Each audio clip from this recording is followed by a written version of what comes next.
우리는 가끔 어떤 계획을 세울 때가 있죠. 인생의 계획을 세웁니다. 오늘 본문에도 어떤 이들이 인생의 계획을 세우고 있습니다. 같이 한번 읽어보죠. 4장 13절의 말씀입니다. 같이 한번 읽어보죠. 들으라, 너희 중에 말하기를 오늘이나 내일이나 우리가 어떤 도시에 가서 거기서 1년을 머물며 장사하여 이익을 보리라 하는 자들아. 지금 이 사람들은요, 네 가지 확신을 가지고 결심을 하고 있고 확신을 가지고 있습니다. 첫 번째, 어디에 가서, 어떤 도시에 가서. 두 번째, 시간, 한 1년 동안. 세 번째, 뭘 할 거냐면요, 장사를 하여서 결과는요, 이익을 보리라. 너무 철저한 계획을 잘 세웠습니다. 오늘이나 내일이나 출발해서 어떤 도시에 가서 한 1년 정도 머물면서 장사를 해서 이익을 남겨야지. 이것이 그들의 계획입니다. 뭐가 잘못됐나요? 우리의 인생을 위해서 우리는요, 끊임없이 오늘도 계획을 하죠. 내 중년의 인생, 내 노년의 인생 어떻게 살 것인가 계획하는 거 잘못된 것이 없습니다. 이 사람들은 무엇이 잘못됐나요? 이 계획 속에 하나님이 빠져 있다는 겁니다. 야고보 기자가 그것을 지적합니다. 우리는 끊임없이 이 짧은 인생을 살아가면서 여러 가지 계획을 하는데 그 계획 속에 우리를 창조하신 전능하신 하나님, 우리에게 인생이라는 시간을 주시는 창조주 하나님이 우리의 인생의 계획 속에서 없다면 이것은 아무것도 아니라고 이야기하십니다. 왜 그런가요? 저와 여러분은 어떤 존재이냐면요, 14절 말씀 같이 한번 읽어봅니다. 같이 있습니다. 내일을 너희가 알지 못하는도다. 너희 생명이 무엇이냐? 너희는 잠깐 보이다가 없어지는 안개니라. 믿으시나요? 저와 여러분의 인생이 마치 안개랍니다. 뿌옇하게 아침에 안개가 끼는데요, 이거 어떻게 하나? 운전은 어떻게 하고 갈 수 있나? 그런데요, 걱정할 게 없습니다. 해가 뜨면요, 이 안개가요, 정말 거짓말처럼 사라집니다. 야고보 기자가 우리의 인생이 안개 같은 존재랍니다. 마치 시편의 기자의 고백처럼 아침에 피었다가 저녁이 되면 시들어버리는 그런 꽃처럼 우리는 잠깐인 인생을 살아갑니다. 그런데요, 이 잠깐의 인생을 살아가면서 내 인생을 계획하면서 거기에서 하나님이 빠지면 우리는 정말 아무것도 아니라고 지금 야고보 기자가 우리에게 외치고 있는 겁니다. 잠언 27장 1절에 보면 똑같은 말씀이 있습니다. 같이 한번 읽어보죠. 너는 내일 일을 자랑하지 말라. 하루 동안에 무슨 일이 일어날지 내가 알 수 없음이니라. 믿으시나요? 우리가 자랑할 수가 없습니다. 내가 무엇을 할 수 있다고 자랑할 수가 없습니다. 내가 이런 힘이 있다고 자랑할 수가 없습니다. 왜요? 내일 일을 우리가 알지 못하기 때문에 그렇죠. 이것을 아시는 분은 누구시냐면요, 전능하신 하나님만이 우리의 모든 것을 아시는 분이십니다. 믿으시나요? 그래서 진정한 쉼은 나를 알고 계시고 내 인생을 알고 계시는 그 하나님, 그리고 인생의 모든 것들을 알고 계셔서 창조의 시간부터 지금까지 역사하시는 그 하나님의 지혜가 아니면 우리는 어떤 계획을 세워도 우리의 뜻대로 될 수 없다는 겁니다. 아니요, 우리의 뜻대로 될지도 모릅니다. 그런데요, 여러분이 원하는 것들이 다 이루어졌을지라도, 내가 계획한 것들이 다 이루어졌을지라도 거기에 하나님이 계시지 않으면요, 이것은 축복이 아니라 내 인생의 저주일 수 있다는 것을 기억하셔야 됩니다. 어쩌면 그것은 이루어졌지만 재앙이 될지도 모릅니다. 내가 얻었지만 이것이 나를 상하게 할 수 있는 도구가 될 수도 있습니다. 그래서 이 아침에 우리의 진정한 쉼은 내 인생을 아시는 전능하신 하나님께서 저와 여러분의 계획 속에 들어와 계시는 겁니다. 그런 예화가 있죠.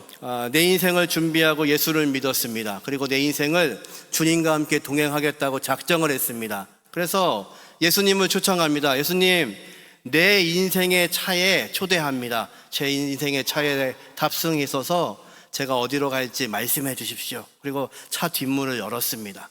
근데 주님의 얼굴이 좋지가 않으십니다. 왜요, 주님? 뭐가 잘못됐나요?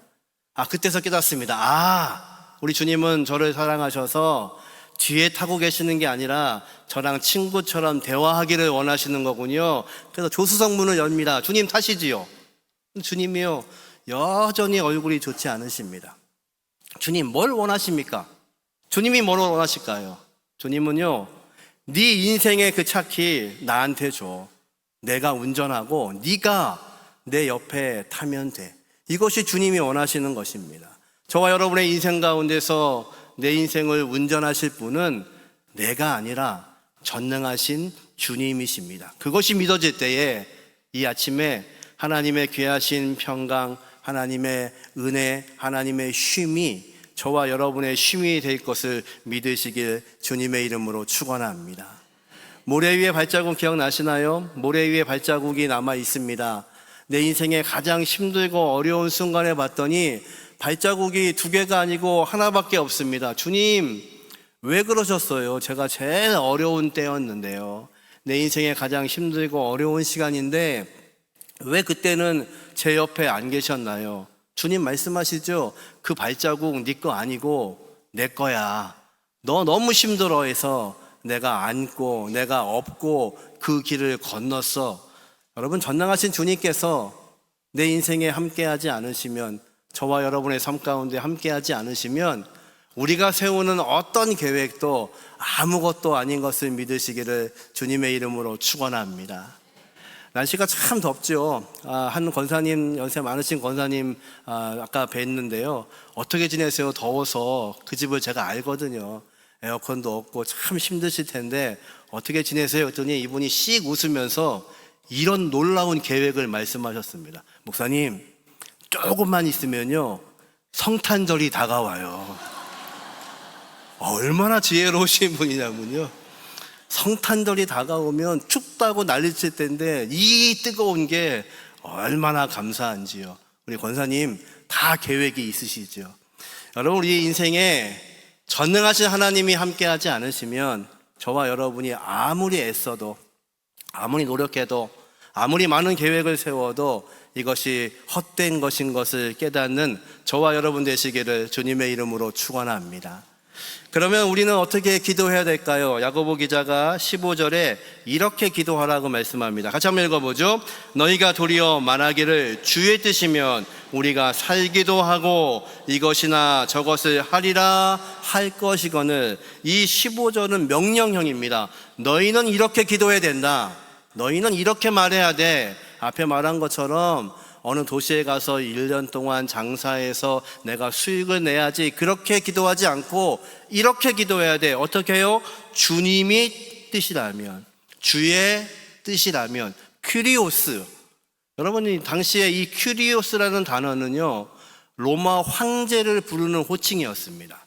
로마의 통치를 맡고 있는 모든 사람들, 로마의 통치를 맡고 있는 이스라엘 사람들, 황제를 큐리오스라고 불렀습니다. 나의 주인이십니다. 그런데요, 예수를 믿은 사람들이요, 이 단어를 예수님께 사용합니다. 우리의 주인이 바뀌었습니다. 이제 황제가 큐리오스 주가 아니라 전능하신 주님, 나를 위해 십자가에 죽으신 그 주님이 나의 큐리오스, 나의 주인이십니다. 이렇게 고백하게 된 겁니다. 여러분, 저와 여러분은 주인이 바뀌신 것을 믿으시나요? 아멘. 저와 여러분이 원래 내 인생의 주인이었는데 이제는 주님께서 우리의 주인이 되어 주셨죠. 그래서 내 인생에 이 모든 계획이 있음에도 불구하고 이 계획 속에 전능하신 주님이 함께하기를 원하는 겁니다. 그래서 예수님은요, 제 아들이 기도를 가르쳐달라고 했을 때에 이렇게 기도를 가르치셨습니다. 마태복음 6장 10절입니다. 같이 한번 읽어보죠. 나라가 임하옵시며 뜻이 하늘에서 이루어진 것 같이 땅에서도 이루어지이다. 아멘. 기도를 가르쳐달라는 제 아들의 그 부탁에 예수님이 뭐라고 하시냐면요, 나라가 임하오신 것처럼 하나님의 그 나라가 이 땅에 임하게 하여 주옵소서. 이 기도는 뭐냐면요, 하나님의 계획, 하나님의 생각 속에 우리가 연결되게 해달라는 뜻입니다. 하나님, 내가 이 땅을 살아가는 이유는, 내가 이 땅에서 모든 것들을 계획하는 이유는 내 계획이 아니라 하나님의 그 나라가 내가 잠시 살고 있는 이 땅에 임하게 하여 주셔서 내 인생을 통해서, 내 가정을 통해서, 우리의 교회를 통해서, 우리의 자녀들을 통해서 이루어지게 하여 주옵소서. 내 뜻대로 마옵시고 아버지의 뜻대로 되기를 원하나이다. 주님이 기도하셨던 것처럼 우리도 그렇게 기도하라고 말씀하시는 겁니다. 그러기에 이 아침에 우리에게 진정한 쉼은 무엇이냐면요, 내 인생을 주관하시는 모든 은혜가 하나님께 있다는 것을, 주권이 하나님께 있다는 것을 믿으시는 겁니다. 다윗은 그렇게 고백합니다. 사망의 음침한 골짜기로 내가 다닐지라도, 하나님의 백성도요, 사망의 음침한 골짜기를 걸을 수 있습니다. 암 걸릴 수 있습니다. 생사가 오고 가는 그 환경을 지나갈 수 있습니다. 그런데 다윗의 고백은 무엇인가요? 내가 그렇게 그 길을 지났더니 하나님이 나를 쉴만한 물가 푸른 초장으로 인도하셨다는 것이 그의 고백입니다. 그렇다면 우리 인생에 일어나고 있는 이 모든 문제, 질병의 문제, 삶의 고통의 문제, 이 모든 문제가 하나님이 나에게 주신 저주인가요? 선물인가요?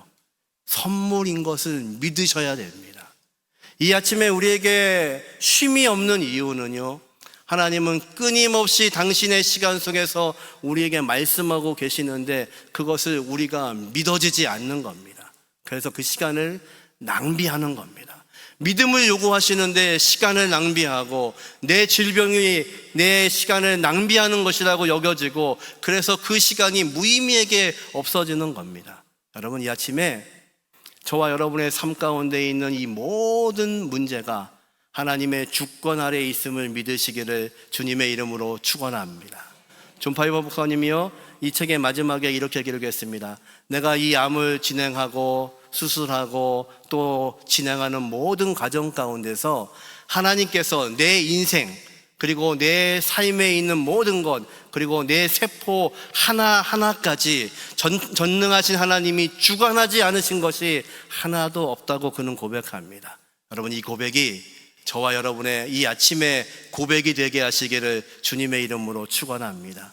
그래서 쉼이 있는 사람은, 염려가 없는 사람은, 염려가 없고 문제가 없어서 쉼이 아니라 전능하신 하나님을 바라볼 수 있기 때문에 그것이 능력이 되는 것 믿으시기를 주님의 이름으로 축원합니다. 사도 바울이요, 하나님의 선교를 위해서 소아시아로 가는 것이 그의 소망이었습니다. 그런데 성령께서 그를 막으십니다. 여러분, 이해가 되시나요? 내 인생을 위해 살아가는 게 아니고 성령을 위해서 살아가고 있는데 성령이 그 길을 막으시는 거예요. 그래서 그가요, 사도행전 18장 21절에 이런 고백을 합니다. 같이 한번 읽어볼까요? 작별하여 이르되 만일 하나님의 뜻이면 너희에게 돌아오리라 하고 배를 타고 에베소로 떠나. 그들을 보내면서 사람들이 말합니다. 언제 다시 만날 수 있을까요? 사도 바울의 고백은요, 하나님의 뜻이면, 하나님의 계획이 있으면 우리가 다시 만나기도 되고, 하나님의 계획 속에서 다시 만나지 못할지어도 전능하신 하나님의 나라에서 다시 볼 수 있는 것, 그것이 소망이기 때문에 하나님의 뜻이면, 야고보 기자가 고백하는 겁니다. 너희가 이렇게 기도해야 된다. 하나님의 뜻이면, 주님의 뜻이면, 그 예수가 나의 주인이라고 믿고 있다면, 그분의 뜻이면 이것도 하고 저것도 할 수 있습니다. 이것이 저와 여러분의 간절한 고백이 되게 하시기를 주님의 이름으로 축원합니다. 이 아침에 진정한 주님을 바라보게 하여 주셔서, 전능하신 주님을 바라보게 하여 주셔서 그 능력이 저와 여러분의 능력이 되게 하시기를 주님의 이름으로 축원합니다. 이제 이 본문의 마지막 부분입니다. 16절 말씀 같이 한번 읽어보죠. 이제도 너희가 허탄한 자랑을 하니 그러한 자랑은 다 악한 것이라. 여기서 자랑이라고 번역된 이 단어는요, 교만이라는 단어입니다. 우리가 하나님 앞에서 하나님의 생각을 하지 않고 내 것을 자랑하고 있는 것, 이것을 성경이 교만이라고 말씀하시죠. 근데 허탄한 자랑, 허탄한 것은 무엇이냐면요, 내 인생에 있는 것, 무엇인지 알지 못하고 내가 허풍을 떨고 있는 겁니다. 그러니까 허탄한 자랑 무슨 뜻이냐면요, 하나님의 주권을 이해하지 못하고 내가 무엇인가를 할 수 있다고 허풍 떨고 있는 그 교만은 죄라고 말씀하십니다. 바벨탑을 쌓는 사람들이요, 무슨 얘기를 했냐면요, 우리가 이것을 쌓아서 하나님께로 올라가자, 그렇게 할 수 있다고 믿었습니다. 능력이 있고 힘이 있다고 믿었습니다. 그래서 지면에서 다시는 흩어지지 않기 위해서 하나님께로 올라가면 된다는 것이 그들의 계획이었습니다. 그런데요, 하나님께서 그것을 보시고 악하다고 말씀하십니다. 왜 악한가요? 지금 이들은 교만합니다. 하나님이 안 계셔도 내가 살 수 있다고 믿는 겁니다. 하나님이 안 계셔도 내가 하나님처럼 될 수 있다고 믿는 겁니다. 여러분, 사단이 에덴 동산에서 아담과 하와를 유혹한 그 내용이 뭔지 기억나시죠? 저 선악을 알게 하는 열매를 먹으면 너희가 눈이 밝아져서 하나님처럼 될 것이다. 아담과 하와는요, 하나님처럼 되고 싶었어요. 하나님처럼 되면 뭐가 좋은가요? 하나님이 불러도 안 가도 되고요, 하나님이 안 계셔도 내가 주도적으로 살 수 있는데, 하나님이 계시면 끊임없이 나를 찾으시니까, 아담아 찾으시니까 그 하나님 없이도 살고 싶었던 것, 이 교만이 성경은 죄라고 말씀하십니다. 여러분, 이 아침에 저와 여러분이 아무것도 할 수 없다는 것을 깨닫고 하나님 앞에 무릎 꿇는 그 시간이 전능하신 하나님께서 저와 여러분의 인생을 주관하시는 은혜의 시간이 되는 것을 믿으시기를 주님의 이름으로 축원합니다. 그래서 이 아침에 쉼은 다른 것이 아닙니다. 하나님, 저는 못합니다. 저는 하지 못하기 때문에 하나님의 통치를 받기를 원합니다. 주님이 원하시면 내가 살기도 하고, 주님이 원하시면 내가 이것도 하고 저것도 하고 이렇게 되기를 원합니다. 이것이 저와 여러분의 간절한 소원 되게 하시기를 주님의 이름으로 축원합니다. 마지막 이 본문의 결론입니다. 17절 말씀 같이 한번 읽어보죠. 그러므로 사람이 선을 행할 줄 알고도 행하지 아니하면 죄니라. 그러므로, 지금까지 한 얘기의 결론입니다. 근데 좀 결론이 이상하지 않습니까? 지금까지 무슨 얘기를 하셨냐면, 너의 인생을 계획함에 있어서 하나님이 안 계시면 아무 소용도 없다. 너희는 잠깐 보이다가 없어지는 안개 같은 존재이다. 그래서 끊임없이 그 하나님을 신뢰하지 않으면 안 되고, 너희의 교만을 내려놓지 않으면 안 된다, 이렇게 말해놓고 결론이 뭐냐면요, 그러므로 사람이 선을 행할 줄 알고도 행하지 않으면 죄니라. 갑자기 왜 착한 일을 하라고 지금 말씀하시는 걸까요? 마태복음 25장에 예수님께서 이런 말씀을 하시죠. 내가 다시 올 때에, 이 땅에 올 때에, 그때는 심판이 있는데 양과 염소로 나누게 될 것이다. 의인과 악인으로 나누게 될 것이다. 그리고 그 의인들에게 주님이 말씀하시죠. 너희는 내가 목마를 때에 물을 주었고, 내가 굶주릴 때에 너희가 음식을 주었고, 내가 헐벗었을 때에 의복을 주었다고 말씀합니다. 그랬더니 그들이 뭐라고 하냐면요, 주님, 우리가 언제요? 기억이 안 나는데요. 주님한테 그렇게 한 적이 없는데요.